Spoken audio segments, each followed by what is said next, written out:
Breaking tonight, I want to get back to the streets of New York, where we're seeing thousands of protesters gathered around Trump Tower after some noisy marches through Midtown Manhattan, among many other cities this evening, in response to the election of Donald Trump. Fox News reporter Rob Schmidt is out there with the crowd. Rob?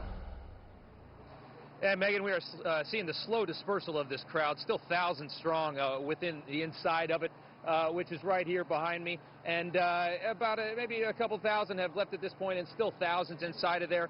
The resiliency you have to admire of these protesters. It is cold out here in New York City tonight. We saw a lot of rain. They walked 2 miles through Midtown Manhattan, putting Midtown at a complete gridlock at 7 o'clock at night, which you know is a very busy time. Walking up Broadway, up 6th Avenue, over here onto 5th, and then up to Trump Tower. We've seen so many people, and a few more are coming back now, but we've seen a lot leave. In order to keep this more civil and to keep it safe for the kids, we want to talk to somebody over here named Anthony, who we pulled out of the crowd. And there you go, Dumb Trump. Anthony, you're out here protesting tonight. What is it that brought you out here specifically? What has angered you to bring you out here? I don't believe that Donald Trump is representing me and my peers, honestly, and grab Donald Trump by the pussy. Thank you.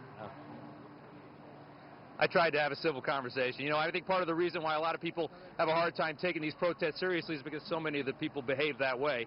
What are you going to do? But there's obviously a lot of anger out here, and we tried to vet somebody for you and get somebody to have an intelligent conversation. Didn't work too well. Megan, you still there? Rob, thank you. You know, that's the problem. Like, the people want us to listen to them, and then they behave like that. And then we go away. We move on to our guests who know how to behave. Earlier today, we saw college students burning flags on some campuses, while at other schools, there were concerns that students were too traumatized to go to class, and the universities allowed them to skip.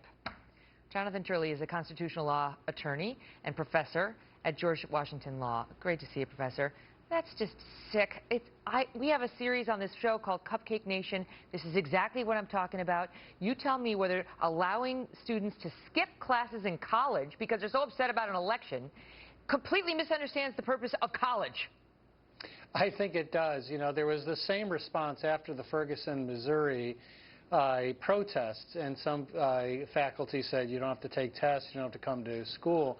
And it misses the point. You know, in college you learned a lot about being a citizen. And the burning of the flag, these protests, are really ignorant and hateful act. You know, that flag speaks to rights, not to results. So you can't say that you like the democratic process, but only if it comes out your way. It's like saying I like going to baseball games, but only for the score. And what's being missed here, particularly with the students, and I'm particularly concerned with law students, is that we're sort of raising a generation of emotional hemophiliacs, you know, that if legal or political things don't go your way, if something upsets you, you sort of have a modern version of the vapors.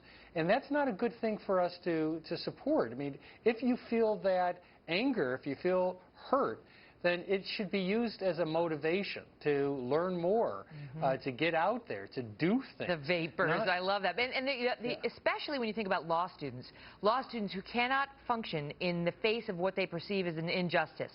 You get it? You get a law student who cannot, okay, good luck in the actual practice of law. It's not going to work out too well for you. Now, I have to say, at George Washington, a lot of my students were upset with the results. They were all in class. They were fired up, and that's good. There are some students that celebrated the results last night.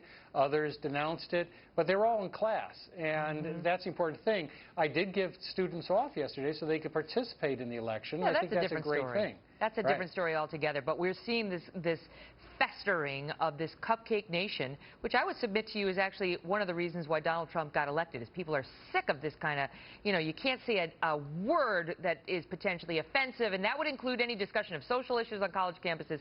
It's gone to an extreme. All right, let me ask you about whether you think, because you've been very vocal and you've actually had a role in challenging some of Barack Obama's executive actions as president. And you tell me whether you think last night's results were a repudiation of some of those executive overreaches of his. I think it was in part. I mean, first of all, we do have to remember that the voters were quite clear with the Democratic Party. They did not want an establishment figure, and they went out and found the ultimate establishment figure. They also said that they did not want to vote for Hillary Clinton. She had many negatives. And so the results in that sense shouldn't be particularly astonishing. But I do think that there was this growing disconnect between citizens and their government. You know, when Barack Obama was pushing forward his agenda, as he had every right to do, he tried to change Congress and failed. The Republicans actually fought off that challenge. And when he came back, he said that he would go unilaterally, that he would go it alone. And I think that that, for a lot of citizens, made them think, I really don't count. And in fact, they haven't counted much until last night. I mean, whatever you may think about this election, or whatever you may think about Donald Trump, this is a popular response of the American people. They want to count. And they did last night. Yep. Now, you know, and so I think that what we have to do is, first of all, honor the system, the democratic choice that was made.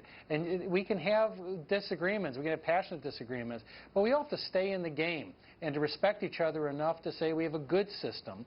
And it swings like a pendulum, but we still stay committed to each other and to that system. And we're proud of our system. We're proud of it. You may not We like should the be, results at every time, but it works, and it works usually quite beautifully.